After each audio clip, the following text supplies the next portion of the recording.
congratulations to those guys in that locker room.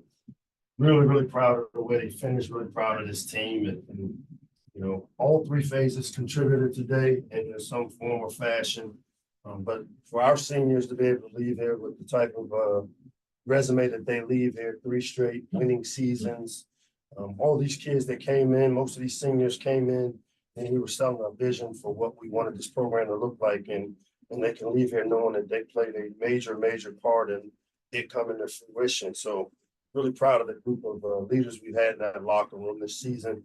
3rd straight 7+ win season, and can't take winning lightly. Winning is hard, especially in a league like the Big Ten. They've earned now some time away, get healthy, find out about a week from now, hopefully what type of opportunity we've earned. I think, if you look at this team and the firepower we have on the offensive side, we're pretty attractive for the bowl opportunities that await us. And I can tell you our fans will travel well as well. So, the start of the 24 season for us is our bowl game. This was the end of our 23 season and this iteration of Maryland football. So I know we're excited about the future of where we're headed. Starts with the bowl prep, where we've earned now the right to develop and continue to develop this roster. Our staff will be on the road recruiting. Got to also congratulate Talia Tonga-Vailoa, breaking the record today, leaving Maryland as the all-time leading passer in the history of the Big Ten, which is a huge feat. When you think about the type of quarterbacks that played in this league, and I know he'd be the first to tell you that he didn't do it by himself. He's had a bunch of teammates along the way that have contributed to it. But for a guy that came here under the shadow of a huge last name to make his own mark here at Maryland, but also in the Big Ten, I think speaks volumes of the type of character that this kid has. And I'm really proud of what he's done in helping us elevate this program. With that, I'll open up the questions. Charles, Mike, what's it for you guys offensively, especially in the first quarter? It's like 4 minutes and you guys had 2 touchdowns, building 8 plays and so 9 plays. Well, as I said on the headset, it's really frustrating to watch that, because what we did was just execute our stuff. And on offense, that we haven't had that clean of execution. And it just really pisses you off a little bit as a coach, because you just think, man, when they do the things that they're coached to do, the way they're coached to do them, and this offense is pretty explosive. And I thought we came in with the right mindset, the mentality of somebody was at their phone. That's you back there, Chance. You calling me? But again, executed the stuff when we needed to get it executed, and that's what it came down to. And we knew Rutgers is one of those teams that didn't give up a lot of explosive like we were able to have in the first quarter. And they typically, most teams wait for Maryland to beat themselves. And today, early on, we didn't do it. Got into the second quarter, and again, we showed some immaturity with playing from the front, but then we were able to refocus after the halftime and go finish the game. And I like the way we finished it offensively on the field, scoring a touchdown. Now, Coach, to win 2 your last 3, like you said, potential for another 8-win season. Just how rewarding is that for you guys, considering where you were a month ago, unsure? Well, I don't know if I ever was unsure if we get to this point, because I always said that locker room had a bunch of guys in there that don't quit. Quitting isn't an option for us. To win 7, which was the best we could finish when we put ourselves in this position, to finish strong.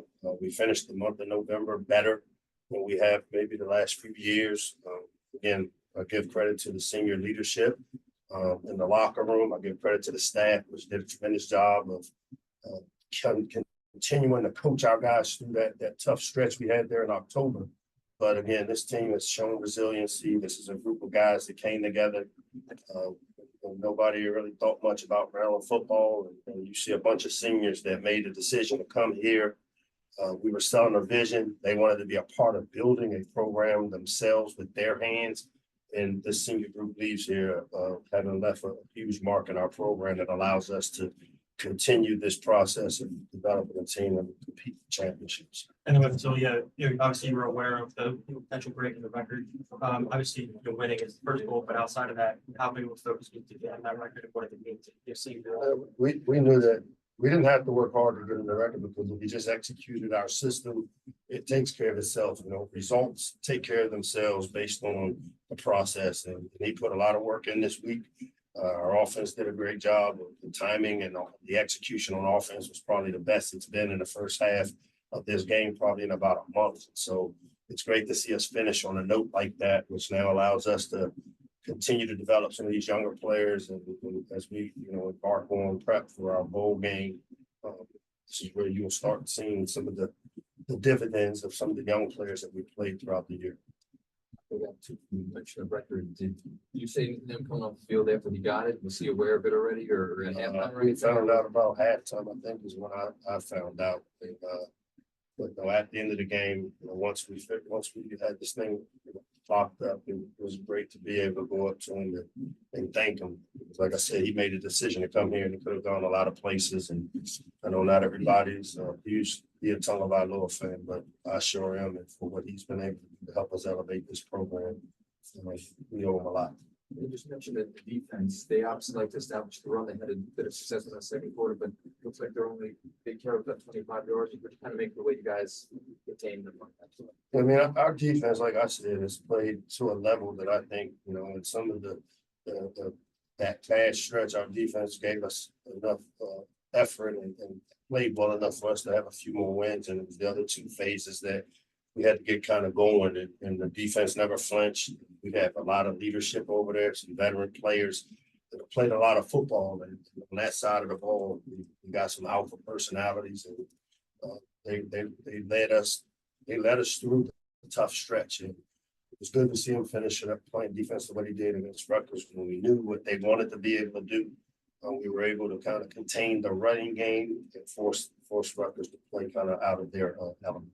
That tough stretch you talked about, kind of the second quarter when they had some momentum going their way and get the ball back, just so not big lines. Yeah, no, I was talking about our defense and the tough stretch of the 4-game losing streak, them continuing to play through it.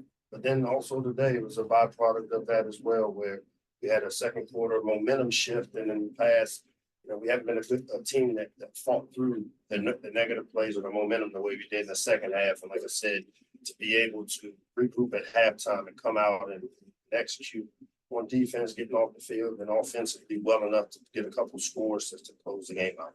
Coach, when you talk about the senior class, the vision, and you kind of reflect on the past 3 years. Obviously, you guys had 6 years of losing seasons, now the senior class, and now the pandemic, 3 straight winning seasons. Just what importance has that senior class been to this program? Just how proud of you of what we're going to accomplish? I think more than anything, the foundation that they left, that's the part. The future is bright here because of them making decisions to come when it wasn't cool to come to Maryland. And there's some talented players in that group that had a chance to go to a lot of places. And these guys made a decision that, they wanted to take the hard road. And because of that, where the program and where they leave our program, we now have the opportunity to recruit some of the best players in the country to play in the best league in the country. And, we've shown that if we can get the right players in here and our coaching staff will do a great job of developing them, that we'll have a chance to kind of make a mark in this league. We're still kind of the new kids on the block in the Big Ten, but that 3 straight winning seasons in a league like this, it speaks volumes to the type of program that we're building. Specifically today with the defense, obviously that's 2 straight weeks in a row. You guys have even just made some big plays, really helped with putting in check. What do you say about his ability to kind of bounce back after a few cheating games and pull all these big plays in defense? Yeah, again, Brian Williams, the defensive staff, Lance Thompson, Zach Spavital, Henry Baker, James Thomas, all those guys have done a really good job.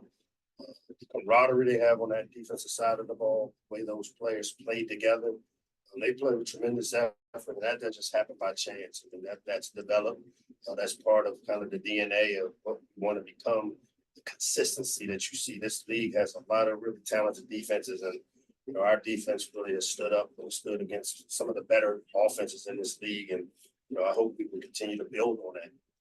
All right, thank you, Coach. Thanks, guys. Thank you, Coach.